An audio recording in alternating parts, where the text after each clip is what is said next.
بابا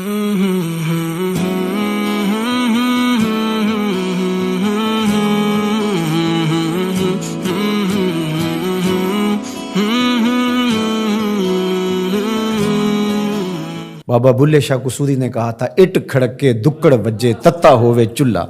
آن فقیر کھا کھا جامن راضی ہووے بلا۔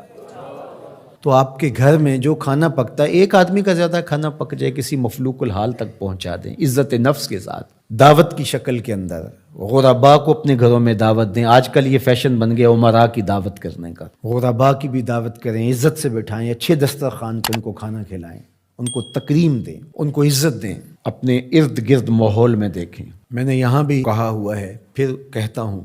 کہ ہماری ہمسائیگی میں، ہمارے قرب و جوار میں اگر کوئی ضرورت مند ہو تو مرکز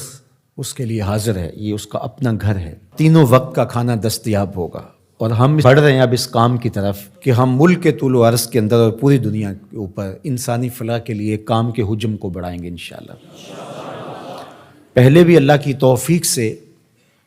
ہم مختلف جگہوں پہ روہنگیا میں کام کر رہے ہیں، کاک بازار میں کام کر رہے ہیں، اردن میں کام کر رہے ہیں، فلسطین میں کام کر رہے ہیں۔ اللہ نے ہمیں توفیق نصیب فرمائی، ہم گزشتہ 3-4 سالوں سے ارض شام میں، سیریا میں کام کر رہے ہیں۔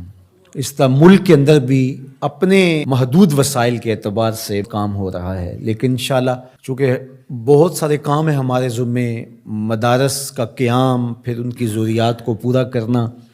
اور اس طرح سے فنڈنگ ہم کرنے کا مزاج بھی نہیں رکھتے۔ ہمارا خیال ہے کہ اس کو ایک اچھے ڈیسنٹ طریقے سے لوگوں کو ترغیب دے اور لوگ ہمارے ساتھ کھڑے ہوں، تو ہم انشاءاللہ اس حجم کو بڑھائیں گے اور اچھے انداز سے آگے بڑھیں گے۔ میں آپ کو بھی کہوں گا کہ صرف آپ اپنی گلی کو سنبھالیں، آپ اپنے محلے کو سنبھالیں، پورے ملک کو، پوری کائنات کو میں بلکہ کوئی تنظیم، کوئی حکومت بھی نہیں سنبھال سکتی۔ جب جذبہ احساس بیدار ہوگا، جو سب سے ضروری کام ہے جو ہم نے کرنا ہے، تو پھر خود بخود ہمارے علم میں نہیں ہوگا، وہ ہمارا تنظیمی سیٹ اپ نہیں ہوگا، وہ ہمارے نظم سے جڑی ہوئی چیز نہیں ہوگی، لیکن ہماری ترغیب سے تو یہ ہو۔ تو اس طرح لوگوں کے دکھ بانٹیں، لوگوں کے درد بانٹیں، سسکتی انسانیت کی مدد کریں، آپ کا رب باپ پہ بڑا راضی ہوگا۔ ادخال السرور فی قلب المومن عبادہ، کسی مسلمان کے دل میں خوشی داخل کر دیں تو یہ بھی عبادت ہے۔ آپ نہیں جانتے آسمان سے کتنی رحمتیں تمہارے اوپر اترتی ہیں جب تم کسی کا دکھ بانٹ رہے ہوتے۔ تو اللہ آسانیاں پیدا کرے، اللہ رحم فرمائے امت محمدیہ پر، پوری انسانیت پر۔ دور موجود کے سرمایہ دارانہ نظام نے دولت کو سمیٹ کر چند ہاتھوں تک پہنچا دیا، اور اس کا یہ نتیجہ سامنے آ رہا ہے کہ انسانیت بھوک افلاس کی طرف بڑھ رہی ہے، اور کہنے والے کہتے ہیں کہ آنے والے دور کے اندر لوگ نان شبینہ کو بھی ترسیں گے، بہت ساری اموات ہوں گی بھوک کی وجہ سے۔ وہ زمین جس کے خزانے بے بہا ہیں، اور اللہ نے قرب قیامت میں زمین کو خزانے اگلنے کا کہا ہے،